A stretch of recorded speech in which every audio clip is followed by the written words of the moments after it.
IP68 rating यानी कि water resist. अब देखिए यहाँ पे मैं एक चीज़ आपको क्लियर कर दूँ कि वाटर रेजिस्ट का मतलब वाटर प्रूफ नहीं होता। और आजकल बहुत सारे स्मार्टफोन जो है वो IP68 रेटिंग के साथ आते हैं, वो वाटर रेजिस्ट होते हैं लेकिन वाटर प्रूफ नहीं होते हैं।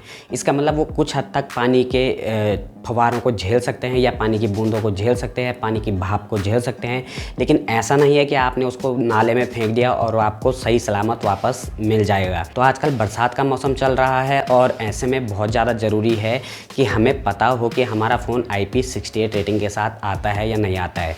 अगर आता है तो तब आपको बहुत ज़्यादा चिंता करने की ज़रूरत नहीं है, लेकिन अगर आपका फ़ोन IP68 रेटिंग का नहीं है यानी कि वाटर रेजिस्ट नहीं है तो फिर आपको बरसात के मौसम में चिंता करने की ज़रूरत बनती है। क्योंकि ऐसे में क्या होता है कि कई बार हम जब पैदल जा रहे होते हैं तो हमारा जो स्मार्टफोन होता है वो भीग जाता है, जिसकी वजह से उसके ख़राब होने के चांसेस बहुत ज़्यादा बढ़ जाते हैं।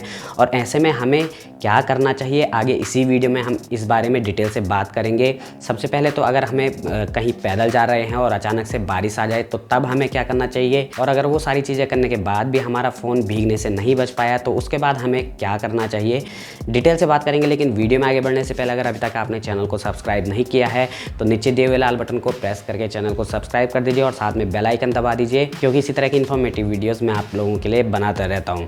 आज की वीडियो बहुत इंपॉर्टेंट है क्योंकि बरसात के मौसम में अक्सर हम सभी के साथ होता है कि हम कभी बाहर टहलने जाते हैं और अचानक से बारिश शुरू हो जाती है। हम मान लीजिए हम कहीं पैदल जा रहे हैं और अचानक से बारिश शुरू हो जाए तो ऐसे में हमें अपने स्मार्टफोन को बचाने के लिए सबसे पहली बात क्या करना है, अगर आप अपने फ्रंट पॉकेट में स्मार्टफोन को रखा हुआ है आपने तो उसे अपने बैक पॉकेट में रख दें, यानी कि पीछे वाली पॉकेट में रख दें। क्योंकि जब भी आदमी पैदल जाता है बारिश के मौसम में तो वो फ्रंट साइड से ज़्यादा भीगता है और पीछे की साइड से कम भीगता है, इसलिए आपको फ्रंट साइड की जगह बैक साइड की पॉकेट में स्मार्टफोन को रखना चाहिए।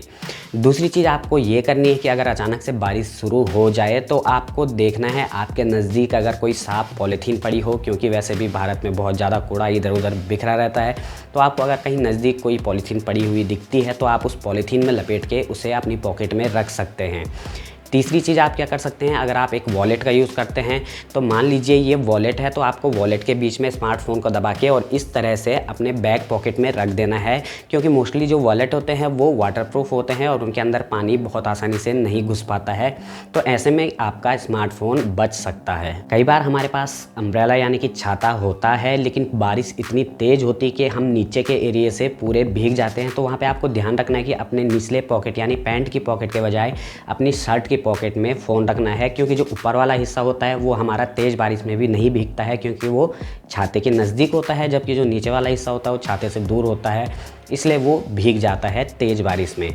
अब यहाँ पे मान लीजिए ये सब करने के बाद भी आपका स्मार्टफोन जो है वो भीग गया, तो आपको घर पे पहुँचने के बाद तुरंत क्या करना है, सबसे पहले तो आपको अपने स्मार्टफोन को स्विच ऑफ कर देना है। क्योंकि अगर उसके अंदर थोड़ा सा भी पानी घुस गया तो उसके अंदर शॉर्ट सर्किट होने का बहुत बड़ा खतरा बना रहेगा, जिसके बाद अगर एक बार शॉर्ट सर्किट हो गया तो आपका स्मार्टफोन बहुत ज़्यादा खर्चा मांग सकता है, यानी कि उसमें बहुत ज़्यादा पैसा आपको लगाना पड़ सकता है। तो इसलिए आपको सबसे पहले स्मार्टफोन को स्विच ऑफ कर देना है। अगर वो पहले से ही स्विच ऑफ हो गया तो उसे ऑन करने की कोशिश बिल्कुल भी नहीं करनी है। दूसरी बात, अगर वो थोड़ा गीला है, उसमें पानी की बूंदें लगी है, तो उसे एक साफ टिश्यू पेपर या साफ कपड़े से साफ कर ले, उसके बाहर अगर कुछ पानी की बूंदें लगी है तो। तीसरी बात, अगर आपके घर में हेयर ड्रायर है तो दूरी से, बिल्कुल नज़दीक ले जाके नहीं लेकिन थोड़े दूरी से हेयर ड्रायर का उसमें इस्तेमाल आप कर सकते हैं, लेकिन बहुत ज़्यादा देर तक भी उसका इस्तेमाल ना करें। और 1 मिनट तक हेयर ड्रायर का दूर से इस्तेमाल करने के बाद उसको आप सीधे अपने जहाँ आपका चावल का स्टोरेज होगा, यानी कि जहाँ आप राइस स्टोर करते होंगे, उसके अंदर डाल दें। क्योंकि हमारे घर में सबसे अच्छी नमी सोखने वाली जो चीज़ होती है, नमी का मतलब मेरा हवा में मौजूद नमी होती है, जैसे उसको सोखने का सबसे अच्छा काम जो करता है वो चावल करता है। वैसे तो आप अगर आपके पास सिलिका जेल के पैकेट्स हैं उनको भी यूज़ कर सकते हैं। अब जिन लोगों को सिलिका जेल नहीं पता, आपने देखा होगा जब भी आपने कोई इलेक्ट्रॉनिक गैजेट लिया होगा तो उसके अंदर एक छोटा सा पाउच आपको मिलता है सफ़ेद कलर का, जिसके अंदर सिलिका जेल रहता है, तो वो नमी को सोखने का काम करता है। अगर वो नहीं है तो आप एक बर्तन में चावल लेके उसमें स्मार्टफोन को रख सकते हैं, लेकिन ध्यान रखिएगा कि उसका जो हेडफोन जैक वगैरह है उसके अंदर चावल ना घुसे। हो सके तो जो हेडफोन जैक है उसको थोड़ा ऊपर की तरफ रखिएगा ताकि उसके अंदर चावल ना घुस सके। तो ऐसा आपको 24 घंटे तक चावल के अंदर स्मार्टफोन को रखे रखना है। 24 घंटे बाद वो उसके अंदर की पूरी नमी सोख लेगा उसके बाद आपको 24 घंटे बाद स्मार्टफ़ोन को ऑन करने की कोशिश करनी है। उसके बाद उससे पहले आपको स्मार्टफ़ोन को ऑन करने की कोशिश नहीं करनी है। अगर वो ऑन हो जाता है तो ठीक है, अच्छी बात है, आपका फ़ोन सुरक्षित है। अगर फिर भी ऑन नहीं हो पाता है तो आप उसे किसी नज़दीकी सर्विस सेंटर में ले जा सकते हैं। लेकिन जो मैंने आपको स्टेप्स बताए हैं, अगर आप उनको फॉलो करते हैं तो ज़्यादा चांसेस है कि आपका स्मार्टफ़ोन सही सलामत बच जाए बारिश में भीगने के बावजूद भी। तो बस ये एक छोटी सी इन्फॉर्मेशन थी आज के वीडियो के लिए। उम्मीद है आपको वीडियो पसंद आई होगी। अगर वीडियो पसंद आई हो तो वीडियो को लाइक और शेयर ज़रूर कर दीजिएगा। चैनल को अभी तक सब्सक्राइब नहीं किया है तो चैनल को सब्सक्राइब कर दीजिएगा, साथ में बेल आइकन दबा दीजिएगा। फिलहाल इस वीडियो में इतना ही दोस्तों, मिलते हैं नेक्स्ट वीडियो में, तब तक के लिए नमस्कार।